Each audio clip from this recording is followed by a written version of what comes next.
Gálatas 4:19.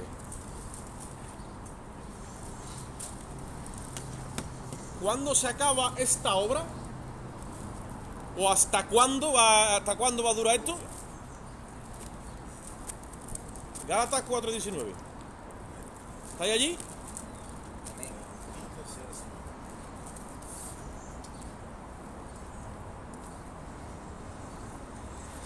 Leo la palabra. A la gloria de Dios, Padre, Hijo y Espíritu Santo. Amén. Hijitos míos, por quienes vuelvo a sufrir dolores de parto, hasta que Cristo se ha formado en vosotros. Bendecida está la palabra del Señor. Amén.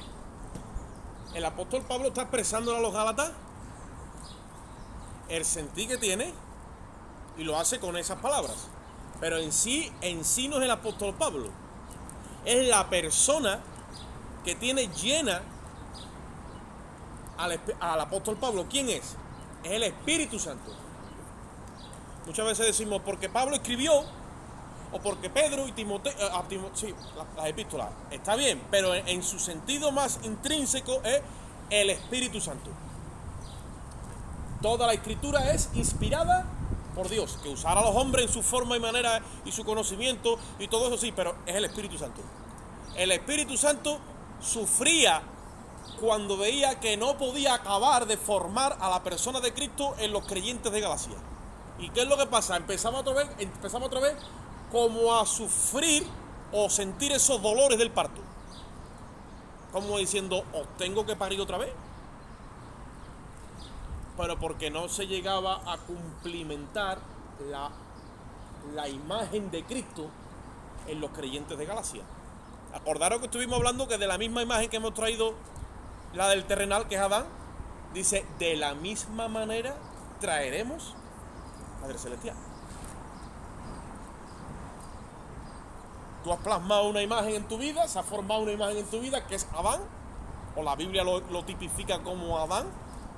Hemos heredado ahí una herencia caída, con una naturaleza caída, y ahora cuando venimos a Cristo hay una transferencia ahí y empieza una nueva obra y a levantarse una nueva imagen en ti. ¿Cuál es? La del Cristo resucitado, el postrer Adán. ¿Vale? Entonces estuvimos hablando que la cruz tiene tres aspectos fundamentales y van dentro de la obra de la cruz. Cuando tú escuches la cruz, la obra de la cruz, es justificación, acuérdate. ¿Qué es justificación?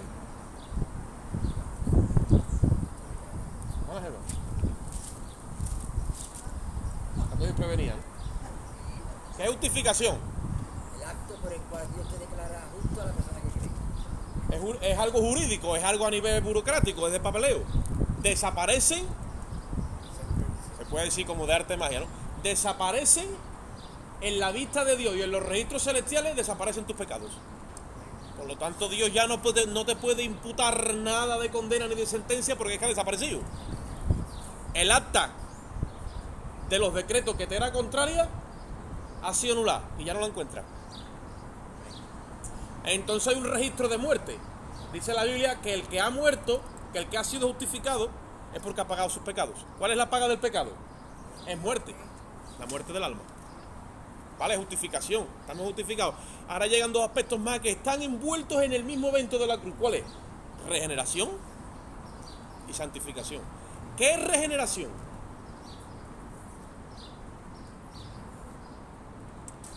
Regeneración, estaba hablando un poco de teología, ¿vale? Pero está aquí escrito.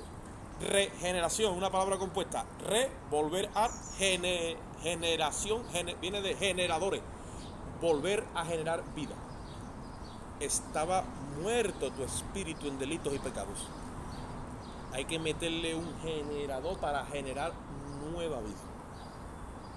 Regeneración es volver a nacer. ¿Qué le dice Jesús a Nicodemo? Si tú no, ¿qué? Naces de nuevo, no puedes ver el reino de los cielos. Ahora, si la cruz implica justificación y regeneración, estamos hablando de que hay muerte y nacimiento. Muere una criatura y ¿qué pasa? Nace otra. ¿O no? Para que tengas una nueva identidad dentro de esta misma habitáculo, tiene que morir una para que nazca la otra. Si has creído que Jesucristo pagó por tus pecados en la cruz del Calvario, en el momento en el que eso se efectuó, puede ser ayer, antes de ayer, hace 20 años, pero solamente hay un evento en ese sentido, es un suceso, no un proceso, es un suceso, muere una criatura y nace otra, y solamente tiene una identidad, no puedes tener dos, no pueden vivir dos criaturas en ti, tienes una sola identidad, justificación y regeneración. Entonces, hermano, ¿qué pasa? La santificación. ¿Qué es la santificación? Es el crecimiento de esa nueva criatura que ha venido a morar en ti, el crecimiento en la gracia y en el conocimiento de Dios en base a esa creación. Cuerpo, alma y espíritu, esa es la composición de nuestro ser. El cuerpo es neutro. Es el habitáculo con el que nos identificamos y nos comunicamos y nos expresamos dentro de este mundo físico. El alma es la misma. No te quitan el alma. Pero el espíritu, que es el que estaba muerto en delitos y pecados, y a donde estaba adherido el cuerpo pecaminoso carnal, es echado fuera para que venga un espíritu nuevo, una nueva criatura a morar en ti. En ese espíritu, en ese lugar que dejó el espíritu inmundo, ahí lo ocupa Dios. Ese es el lugar santísimo en tu vida. Y ahora el alma empieza a nutrirse de ese nuevo espíritu que ha llegado a tu vida. Y cuando el alma mira al espíritu, entonces empieza la nueva creación a subir, a crecer, a manifestarse en ese alma tuya que ha sido regenerada por el espíritu, ha sido lavada por la sangre de Cristo, y empieza esa nueva creación. Esa es la única verdad absoluta bajo el nuevo pacto. ¿Qué ha pasado entonces? Podríamos entonces hablar de varios aspectos de lo que ha podido pasar en tu vida o en la mía o en la iglesia de manera general. Pero tenemos una sola identidad, acuérdate de eso. Tú no puedes tener la identidad ya de Adán.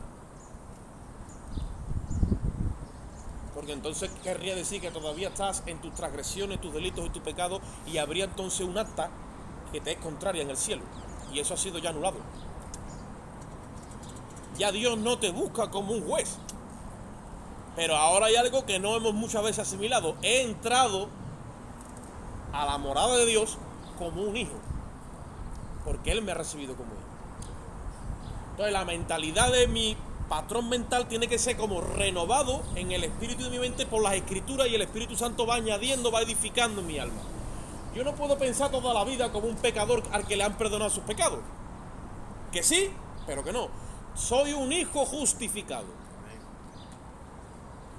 ¿Cuántos años nos hemos estado detenidos porque el enemigo ha usado la culpa como herramienta eficaz para detener nuestro crecimiento en la fe de una creación que no le debe nada a Dios? Que es una creación de un hijo justificado. ¿Sabéis lo que significa la profundidad de justificación? Un hijo que ha sido justificado en base a los méritos de Cristo es alguien que se presenta delante del Padre y le dice al Padre: perdóname. Y le dice el Padre: ¿de qué?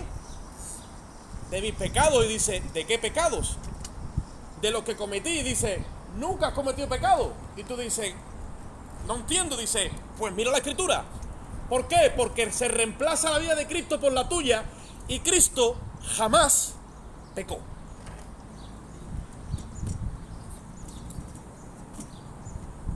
La vida de Cristo es perfecta a los ojos de Dios.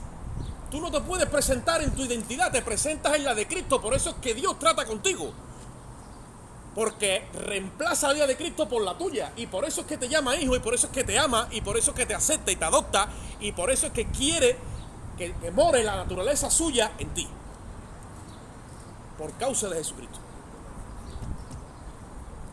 No hay registro de lo que tú fuiste. Dijo Isaías: deshice tus rebeliones como a humo, dice, como a neblina. La neblina tú ves que está ahí, de momento sale el sol. ¿Dónde está? Dice, no hay registro de nada de eso. Entonces, si he sido justificado y regenerado, ahora se tiene que traducir lo que soy. ¿Qué soy? Soy un hijo justificado. ¿Qué es la santificación? Expresar lo que soy. Ya está. ¿Hasta cuándo? Hasta que Cristo se ha formado en mí. Mientras que no se ha formado en mí, él va a estar sufriendo como los dolores que tiene la mujer cuando va a parir. Se tiene que cumplimentar esa verdad en ti y en mí. El enemigo se va a oponer a que eso suceda y te va a meter en confusión. Tenemos que venir a la Escritura para que se nos aclare la visión. ¿Os acordáis cuando Saúl fue a una de las batallas y le prohibió a todo el pueblo comer? Y lo metió en ayuno, el pueblo en ayuno y teniendo que pelear. Y por la tarde ya Jonatán no pudo más y vio un panal de miel y dice que se le aclararon. La miel es tipo de la gracia. Y cuando tú entiendes la gracia en su significado real, se te aclara la visión. El Espíritu unta colirio. Y tú ahora te ubicas en el lugar correcto, que es la cruz. Justificación, regeneración y santificación. Como no nos han guiado en el orden correcto, no nos hemos dado la tarea de crecer en la gracia y en el conocimiento de Dios. Nuestro alma, cuando no tiene ese conocimiento impartido, se empieza a identificar con los impulsos de la naturaleza caída que un día tuvo. Son deseos carnales, dice la Biblia. Pero ya por ley no estamos sujetos a obedecerlo porque tenemos una naturaleza superior, que cuando ponemos la mente en el espíritu, por defecto y por incomparecencia, vencemos esos deseos. Es más, no tienen ni que pelear contra ellos. Me dice mi esposo el otro día, cuando dice la Biblia que Satanás tira dardos encendidos de fuego, el maligno, y que te incendian la mente, ¿qué pasa? ¿Que él está aquí ahora porque yo sí recibo un pensamiento feo, que está aquí en el salón metido y me ha tirado a mí un flechazo? Claro, dentro de un razonamiento natural es propia esa pregunta. Pero los demonios no están por ahí dando vueltas aquí alrededor de nosotros.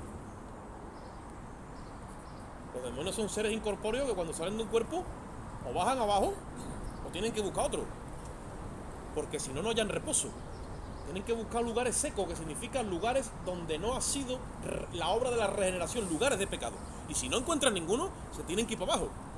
¿Sabéis dónde es abajo, no? Ahí. Entonces, ¿cómo es que yo recibo un dardo? Porque cuando hablamos en el mundo del espíritu, nosotros todavía nos está faltando un poquito de adaptar nuestra mente a esta realidad, y muchas veces confundimos las cosas en el plano material. Y claro, tú dices, claro, ahí andan los demonios, yo tengo que estar, párate, déjame la espada, el arco, y tú andas. En el espíritu es como en las frecuencias de radio.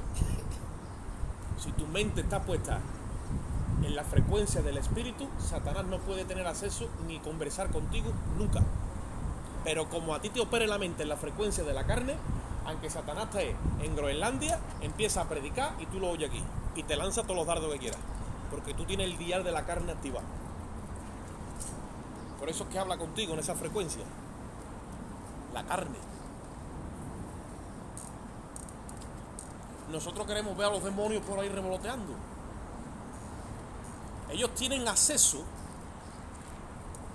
en momentos específicos que Dios se lo permite, pero en base a la realidad del nuevo pacto, en el sentido en el que tú estás sometido a Dios, tu mente está capacitada para resistir todo lo que el enemigo te quiera meter, porque la mente de Cristo no está habilitada para hablar con Satanás.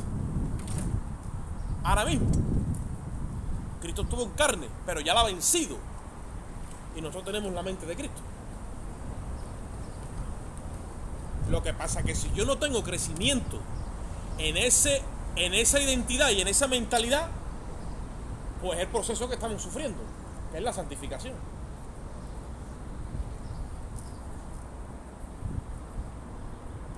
¿O nos vemos nosotros realmente siempre sentados en lugares celestiales juntamente con Cristo? Muchas veces no nos vemos, pero es la realidad de lo que dice la palabra. Estamos sentados en lugares celestiales. Y dice que Él nos bendijo con toda bendición espiritual. Pero muchas veces no nos sentimos bendecidos con toda bendición espiritual. ¿Por qué? Porque son realidades que no hemos llegado a coger y a comerla y a nutrirnos de ella, y que eso se expanda en nuestro espíritu. Porque ese es el alimento de la iglesia. Las verdades del nuevo pacto. Cuanto más tú te alimentas de esto, más sólido te vuelve. Pero cuanto menos te alimentas de esto, más débil estás. Entonces todo está... Es un proceso donde Dios va procesando tu entendimiento y se va formando lo que nosotros entendemos como una transformación. En el griego es metamorfosis.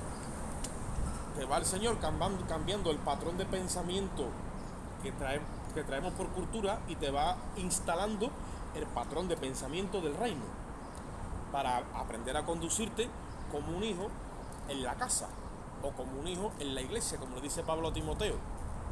Para que si tardo, dice, sepas cómo conducirte, dice, en la iglesia del Dios viviente, que es columna y baluarte de la verdad. Y le marca un estilo de vida y una forma.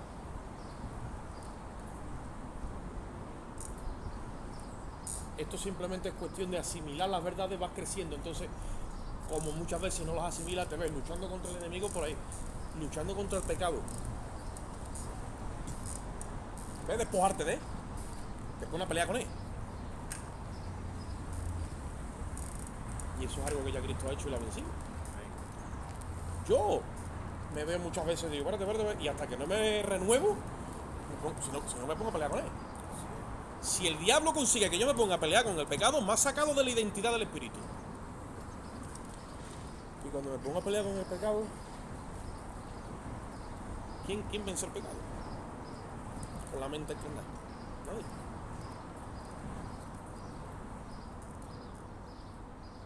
El arma más poderosa de Satanás se llama el engaño. El engaño. Hacerte creer lo que no es. Adán y Eva eran autónomos, tenían autonomía de pensamiento porque eran seres que tienen libre albedrío, pero no eran independientes. Totalmente dependientes de Dios. Satanás le dijo, ya que soy autónomo,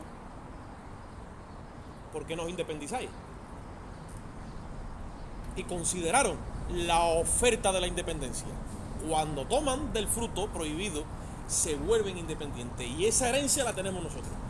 Nosotros, por herencia caída, tendemos a ser independientes en nuestro pensamiento y en nuestro proceder.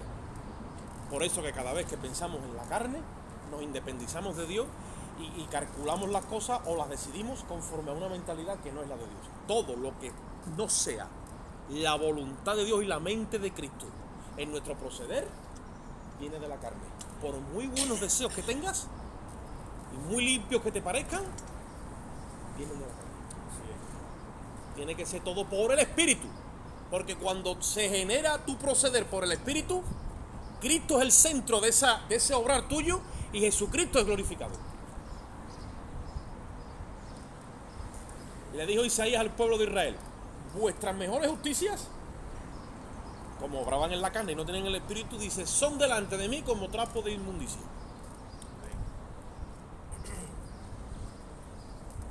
Tenemos que buscar que todo sea por el Espíritu.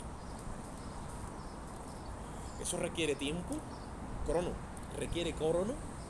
requiere diligencia, requiere concentración, que es algo que en el último tiempo nosotros nos está costando mucho, porque esta generación del último tiempo con la tecnología nos hemos vuelto como vagos y no queremos añadirle a las cosas verdaderamente la labor que requiere. Hablamos el otro día cuando decimos, bueno, hacemos un tratado por identificarnos como tú a una persona le digas, mira, léete esto, dice,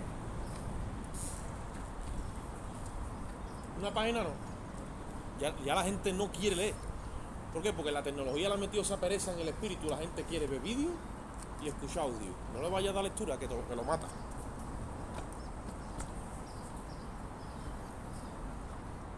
Si le quita la silla y le da un sofá, mejor. ¿Vale? Todo ese confort. Y eso al final va destruyendo la imagen que verdaderamente deberíamos de tener. Vamos un momentito, vamos a abrir la Biblia en Hebreos 4:12.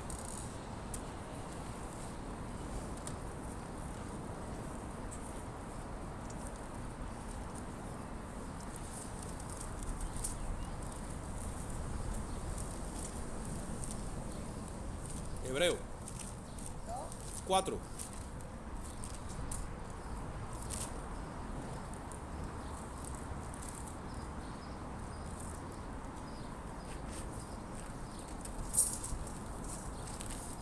Dice, porque la palabra de Dios es viva y eficaz, más cortante que toda espada de dos filos, y penetra hasta partir el alma y el espíritu, las coyunturas y los tuétanos, y discierne los pensamientos y las intenciones del corazón. Y no hay cosa creada que no sea manifiesta en su presencia. Antes bien, todas las cosas están desnudas y abiertas a los ojos de aquel a quien tenemos que dar cuenta. Cuando la palabra de Dios está viva en nosotros, es Dios el que mora en ella. Y ahí dice que es como una espada que está metida en nosotros.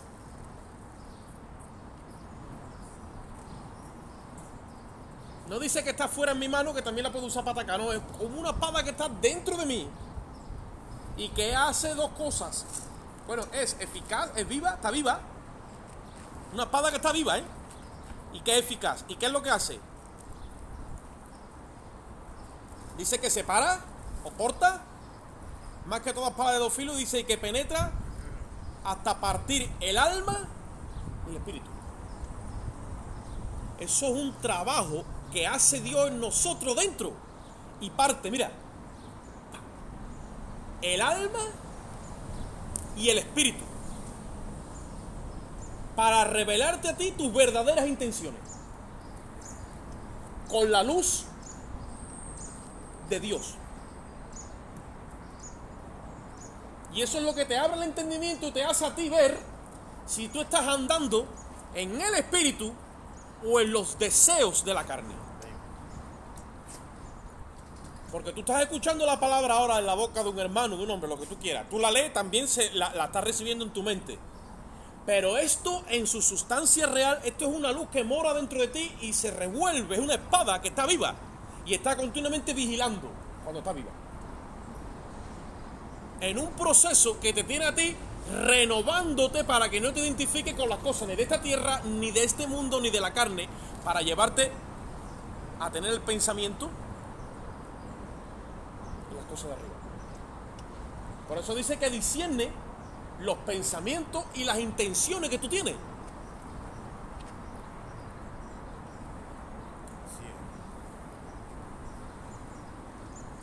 Esa es la labor de la santificación del alma. Si tus deseos, si tus pensamientos, si tus proyectos, si tus declinaciones, ¿vale?, son tendenciosas o están proyectadas hacia las cosas de este mundo, porque tu alma está cogiendo para allá, la palabra parte eso. Ella está autorizada por Dios cuando hay una rendición total. Dios no va a quebrar tu libre albedrío. Me decía una persona ayer, cuando tú estás acostumbrado a hacer las cosas porque crees que son correctas, pero no le has pedido permiso a Dios, después te cuesta someterte a Dios. Claro, porque estás acostumbrado a obrar en primera persona sin consultar con alguien superior a ti, que es tu jefe, que es tu dueño, que es tu padre. Ahora estamos en un proceso de regreso. Ahora tengo que someter todas las cosas a Dios. Y cuesta. ¿Qué sucede? cuesta al principio porque tienes ese patrón. Y el Espíritu Santo, como no es como el diablo, porque el diablo llega y te da una pata a la puerta y te la tira, y es un asaltante, y es un ladrón, y es malo. El Espíritu Santo siempre te va a llamar y te va a decir, fírmame y autorízame para que yo haga esto en ti. Y siempre vas a sentir que Él va a respetar tu libre albedrío como una persona que tiene señorío, que es el señorío de Cristo. Pero cuando tú ya le has firmado un montón de veces y Él ve tu corazón de que estás definido a hacer su voluntad, ya no te pide más firma porque ya tú le has entregado la confianza plena para que ejecute y haga en tu vida como un administrador, y tú ya le has dado esa confianza. Y es automático que Él obra en ti. Pero hasta que entres en ese automático, primero tienes que entrar hasta que Él... Mira, el Espíritu Santo es como una paloma. Yo sé que ustedes lo sabéis por los símbolos. Y una paloma no se fía ni de su sombra, en el sentido ese.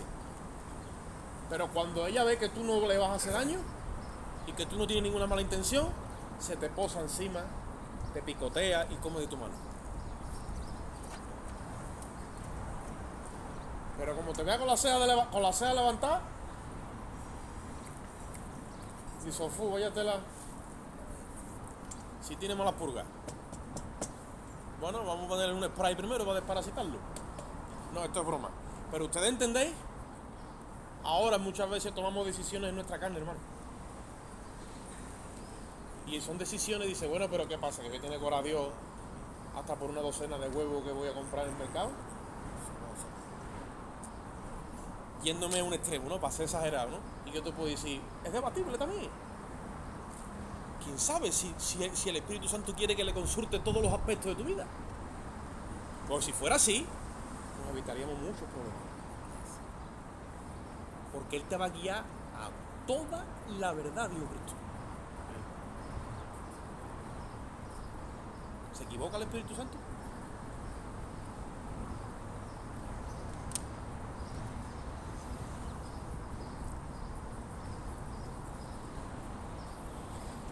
Mira lo que yo tengo aquí escrito.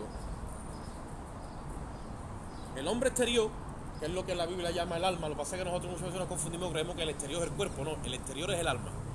El cuerpo es neutro y es un habitáculo para conducirnos en este eso. Por eso que somos trinos. Pero cuando el hombre interior y el hombre exterior es el hombre interior el espíritu, el hombre exterior el alma.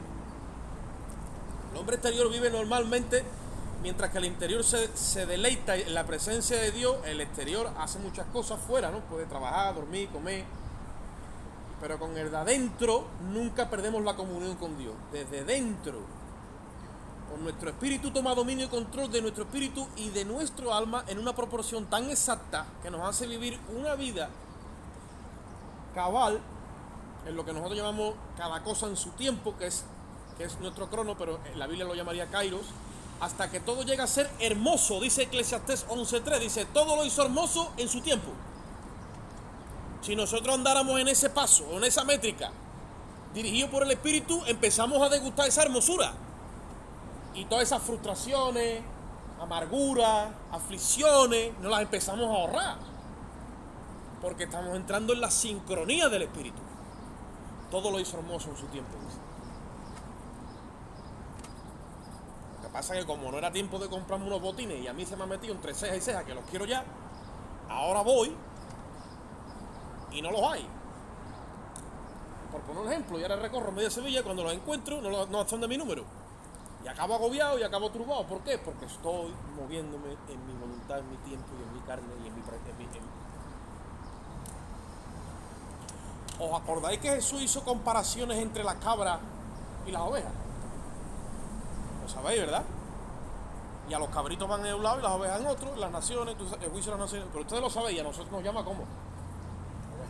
Y él es el buen pastor. Y el buen pastor, su vida da por quién, dice. Pero habla de las cabras, ¿o no? A lo que voy, el término cabra viene del griego. Toda la Biblia es griego. Es capra. Capra. Y la palabra capra deriva del castellano capricho. Y cuando nuestros caprichos empiezan a empujar nuestro alma y nosotros se los damos, no estamos andando como ovejitas, sino estamos andando como cabritas. Las cabritas tienen 2 cuernecitos y cuando también se le va un poco, se te vienen para ti y te dan. Ustedes saben eso, ¿no? O está aquí tan tranquila y de momento le llama la atención o algo así que tiene color o lo que sea, y ni el pastor ni el rebaño es así, y para allá va. Porque la cabra coge para dónde.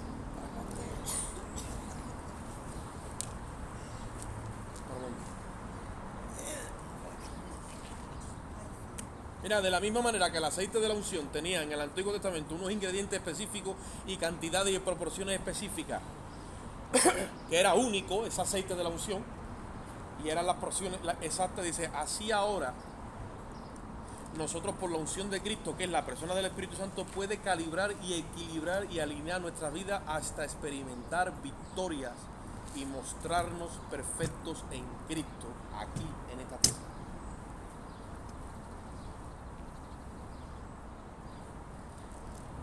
Cuando el aceite de la unción se lo echaba Aarón, o sus descendientes, cuando murió Aarón, era la única persona que lo podía usar, y eso olía muy bien, entre comillas, olía muy bien, pero solamente lo podía usar él.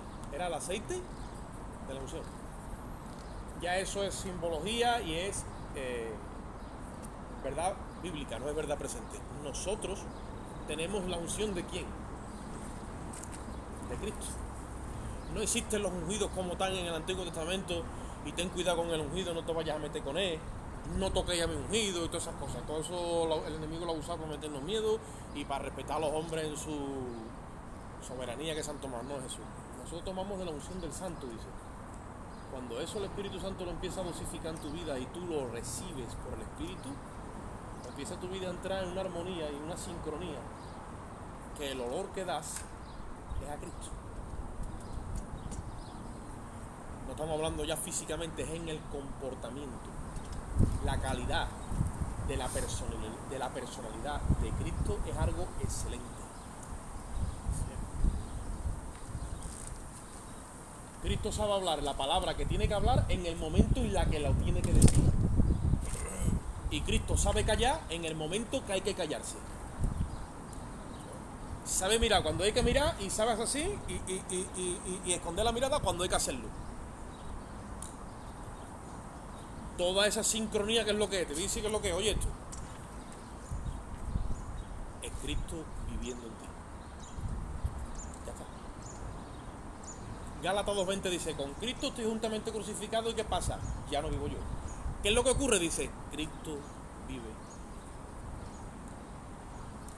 Eso se empieza a notar.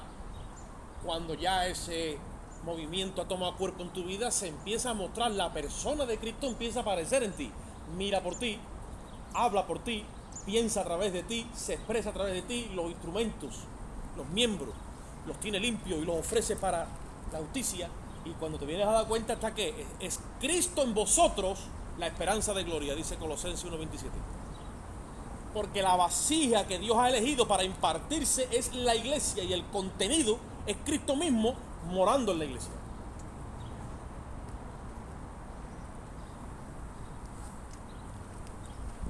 Eso que estoy hablando no lo puede replicar la religión. Ese es el problema. Que el enemigo nos ha tirado muchas cortinas de humo a base de religiosidad, y nosotros hemos estado ahí todavía. Hay esa tiniebla en nosotros que tiene que ver con la religión. Pero en su sustancia real, esa fórmula no la tiene ninguna religión.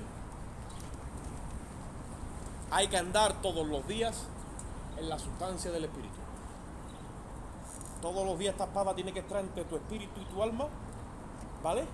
Para que el alma no se conduzca por sí misma, sino que, como dijo Cristo, el que verdaderamente sea mi discípulo, coja la cruz cada día y sígame. Ahí está esa espada. Y tú te vas a conducir conforme a la frecuencia del Espíritu. He dicho antes, a manera de, para que nos entendamos, la frecuencia de las cosas de la carne, que el enemigo... Tú sabes que tú puedes tener comunión con gente que no has visto en tu vida en el Espíritu, por la voz del Espíritu. Tú sabes que Dios a ti te revela aquí algo y una persona está en Filipinas, en Hong Kong, en Honolulu, y está en el Espíritu y Dios le revela exactamente lo mismo que a ti, tan exacto que te lleva a una verdad. Y que esto la religión no lo ha querido distorsionar y no lo puede distorsionar, porque eso es la verdad de la que habló Cristo. Cristo no habló de ninguna institución religiosa ni de ninguna iglesia o movimiento eclesiástico. Él habló de una persona, dijo: el Espíritu es el que vendrá a hacer la obra en ustedes y Él os guiará toda la verdad. ¿Por qué tenemos hoy día tantas divisiones o tantas denominaciones? Porque los sucedáneos de la religión han sustituido a la persona del Espíritu Santo en el corazón del creyente.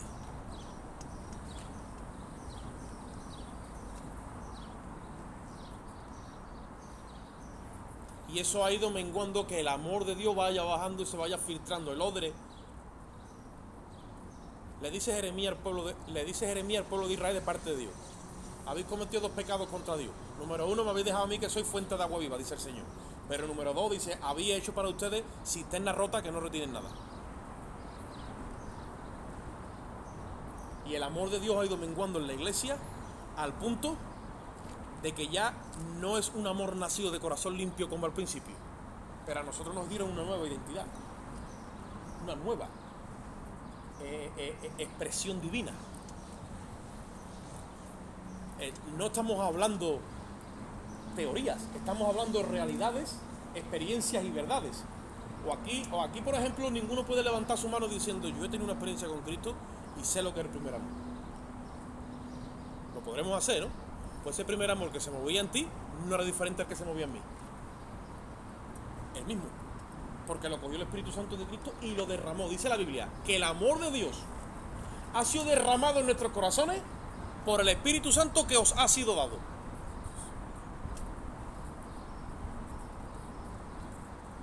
Cuando yo ya no puedo mirar con ese amor virginal primario que miraba a las personas, miraba a todo, es porque se ha metido esa levadura, ha detenido mi crecer en la fe, y yo ahora estoy en una religión, o llámalo como quiera, pero no estoy en esa sustancia.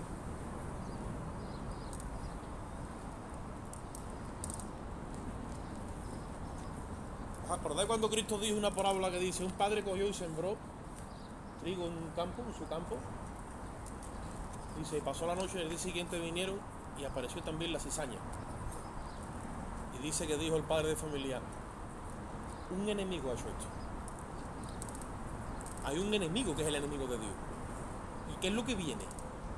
A detener la obra de Dios, a detener tu proceso de santificación y el mío, que no quiere, que es que el diablo no quiere, bajo ningún concepto, no quiere ni pensarlo ni en pintura, que en ti, que eres un ser débil, que ha sido tu vida un pecador, ni por asombro él se quiere imaginar que por ti aparezca una creación que puede glorificar a Dios en todos los aspectos de su vida.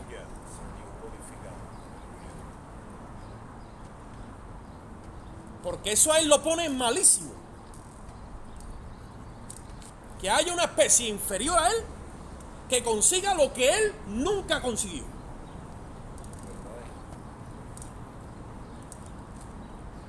Y para vergüenza del diablo y coraje y gloria de Dios, esa especie somos nosotros. Amén. Y él quiere confundirnos. Nosotros somos esa especie que Dios escogió desde antes de la fundación del mundo. El misterio escondido, dice la Biblia. Cada vez que tú dejas que ese aceite salga para afuera por el Espíritu, tú glorificas a Dios.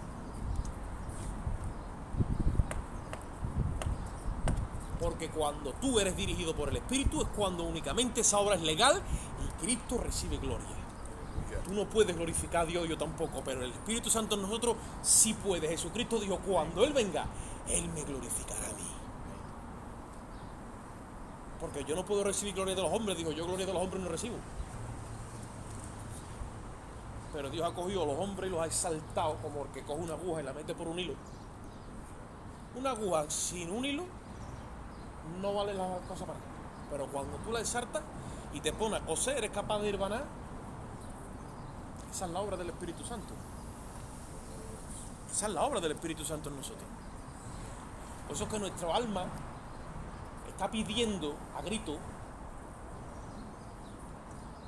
que la renovemos en el espíritu de nuestra mente, para que tú sepas verdaderamente cuál es tu identidad. Si ha habido muerte por causa de Cristo, ya la vieja creación ya no vive más. Y es la única forma donde la nueva creación pasa a tomar su lugar, el que Cristo le preparó. Ya viene entonces el proceso de santificación. Tú y yo estamos habilitados 100% para obedecer a la verdad. Dice 1 de Pedro 1:22, habiendo purificado vuestras almas por la obediencia a la verdad. El alma se ensucia. Jesucristo dijo, ustedes ya están limpios por la palabra, pero ahora necesitáis de lavar los pies porque ahora viene un caminar. Hay que andar. Y esa limpieza ya no es la sangre, es el agua de la palabra. Cuando yo por el Espíritu la obedezca, entonces la empiezo a obedecer, se purifica mi alma y se empieza como a depurar de esa sustancia que es enemiga de Dios. La carne es enemiga de Dios. ¿Y los designios que ella tiene serán enemigos de Dios? También. Me dice una persona, entonces se puede andar con pensamientos que son enemigos de Dios y se puede andar en la carne sin a lo mejor que se vea una sustancia pecaminosa en mí. Digo, se puede, porque todo lo que no viene nacido por el Espíritu no es de Dios, es nuestro, y podemos tener muy buenas intenciones,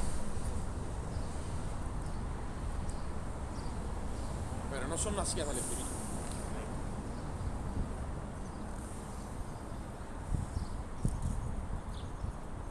Si hoy tu obligación, por ejemplo, era levantarte para ir a trabajar, que es lo que requería el día, y tú dices en tu espiritualidad, no, pero yo voy a coger y me voy a ir a predicar a Cádiz, porque el Señor me ha dicho que yo predique en Cádiz hoy y voy a ganar a un gaditano para Cristo. Pero el Señor no te ha dicho nada. Eres tú, que eres muy espiritual, vamos a suponer. Tú te vas para Cádiz y predicas y tú después te vienes para acá así inflado porque has hecho lo que... Y yo pregunto, ¿lo que el Señor quiere o lo que tu carne quiere? Eso es. La carne también finge lo de Dios. Que la carne también aprende lo de Dios.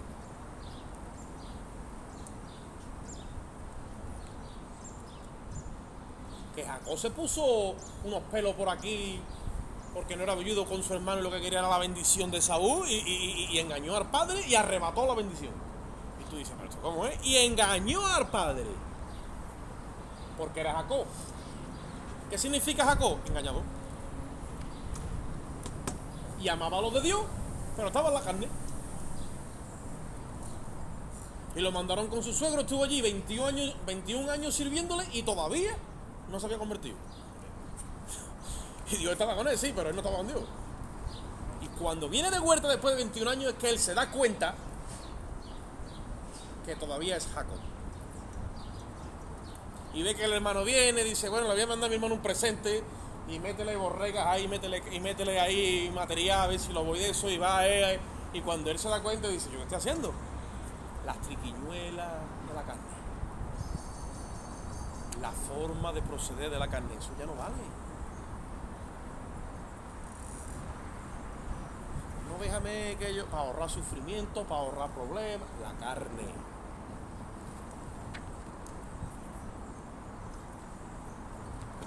La carne, dijo Cristo, para nada aprovecho. Las palabras que yo he hablado son espíritu y son vida. Y esa noche, me ha venido Jacob así a la mente ahora, esa noche Jacob se metió a orar y dice que apareció allí un varón en un lugar que se llamaba Peniel. Y lo cogió y empezó a pelear con él. Y cuando él se dio cuenta de quién era ese varón, que nosotros lo sabemos, ¿vale? Que es una epifanía, que es una manifestación de Cristo en la carne en el Antiguo Testamento. Y él se dio cuenta que todavía su corazón seguía siendo lo mismo. Le dice el varón, suéltame. Y él le dice, no te suelto hasta que no me bendiga. No tenía la bendición. engañó a su padre, pero no tenía la bendición. Tenía la bendición del pastor, del cura, del papa y del hermano tal, pero no tenía la de Dios, porque todavía procedía en la carne. Y le dice, suéltame, y le dice, ahora sí que estaba claro Jacob. Dice, yo tengo 21 años ya aquí, y yo sigo siendo Jacob, y yo ya no quiero ser más esto, sí. Yo quiero dejar de andar la carne. Y dice, que me suelte, te digo. No te suelto hasta que no me bendiga. Dice que toda la noche estuvo peleando con él. Algunas veces nos viene bien coger una noche de esta vigilia, de solitario. Me vendría, no sé, eso ya conté. Y decirle, Señor, yo ya no quiero ser más así. Si esto dice y esto, agárrame por donde sea, que yo no me duermo hoy. Y dice que cuando rayaba el alba, eso significa ya que había amanecido, ¿no? Dice que lo cogió del muslo y la apretó. Y entonces cuando lo soltó, y le dijo, ahora sí. ¿Y sabéis lo que pasó? Ese varón le cambió el nombre a Jacob y le dijo, ya no te llamarás más Jacob, ¿ves? Ya no vas a andar más en la casa. Le dijo, a partir de ahora te llamarás Israel, que significa príncipe de Dios. Por eso tenemos a la nación de Israel. Y Jacob salió de allí dependiendo de Dios. Ya no era independiente. Ya tenía que llevar su baculito y físicamente, externamente se veía que él dependía ya de algo. Ya Jacob, ya esa grandeza y ese, ¿quién era Jacob? Los humos se bajaron. Toda esa grandeza de... A ver, muchas veces estamos tirando de eso, hermano. Todavía no se ha enterado quién soy yo. O todavía no. Déjame que yo agarre crédito de quién yo era. ¿Eh? Eso no computa los ojos de Dios, eso avergüenza a Dios. Invitaron a un hermano, ya con esto vamos a dejarlo. Invitaron a un hermano a predicar y a compartir su testimonio en una campaña con 2 evangelistas más. Y los 2 evangelistas más, pastores o ministros, ministraron antes que él y dieron su testimonio. Hermanos de República Dominicana, por ahí. Y cuando los hermanos empezaron a decir, porque yo era, y porque yo iba, y porque yo hacía, y porque yo venía, y la gente, oh, gloria a Dios, no veía como yo era tremendo, hermano, yo era, a mí no hay quien me aguantara. Y la gente y vino el otro y era todavía bueno. Claro, este hombre dice, yo me crié en mi casa con mis padres que eran creyentes. Yo, ¿qué digo yo aquí ahora?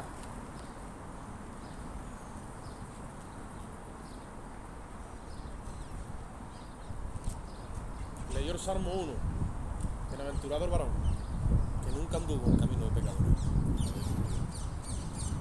Silla de escarnecedores. Ese testimonio es más grande que el otro, pero ¿sabéis una cosa? La iglesia tenía un patrón de pensamiento errado. ¿Sabéis por qué? Pues cuando esta gente estaba diciendo, porque yo era esto, no, gloria a Dios, no, hermano, aquí no estamos para glorificar a mi vieja criatura, aquí estamos para glorificar a Cristo. ¿Puedes decir tú las cosas que Dios ha hecho en ti a través de ti? ¿Puedes llenar 1 hora, 2 horas de las cosas que ha hecho o de las que está haciendo todavía? Ahí hay que entrar. Ya no podemos vivir el pasado. Esas glorias no son glorias. Hay que llenar nuestra vida de experiencia, de testimonio y de realidad constante y presente con el Espíritu. Se acabó ya vivir de pizzas congeladas que se nos está quedando cara de cartón. Ya no podemos más, porque el Señor está en el propósito de echar a andar otra vez.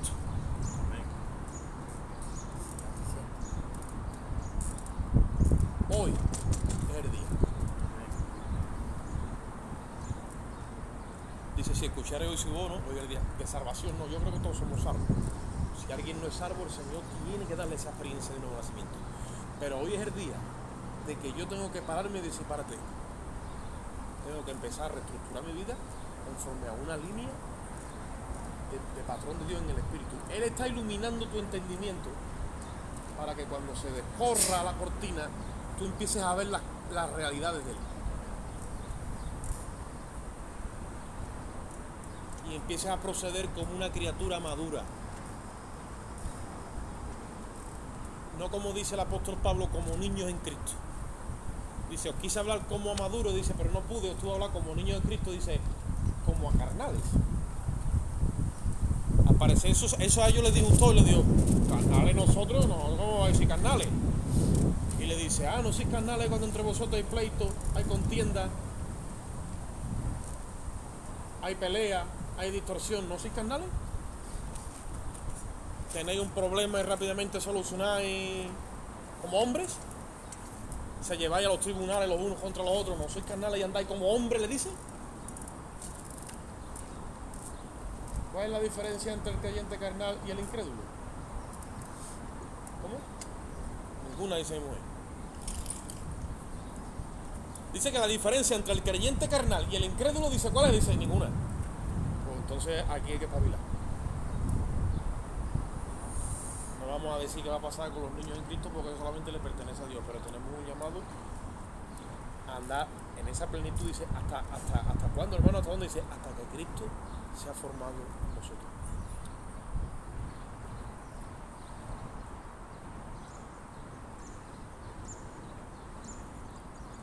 Hagamos una oración. Vamos a entregar esto. Señor, te damos gracias en esta mañana bendita y linda que tú nos has regalado. Te ruego, Dios mío, por cada hermano que está aquí presente. Yo te ruego que tú nos hagas meditar en tu palabra, que nos hagas analizar, Dios mío, nos hagas, Dios mío, asimilar tu verdad. Tu Espíritu mora en cada uno de nosotros y Él nos guiará a toda la verdad, Padre. Gracias te damos, Dios mío, síguenos tú ayudando. Necesitamos de ti, Padre, en esta hora. Y en ti dejamos este culto en el nombre de Jesús.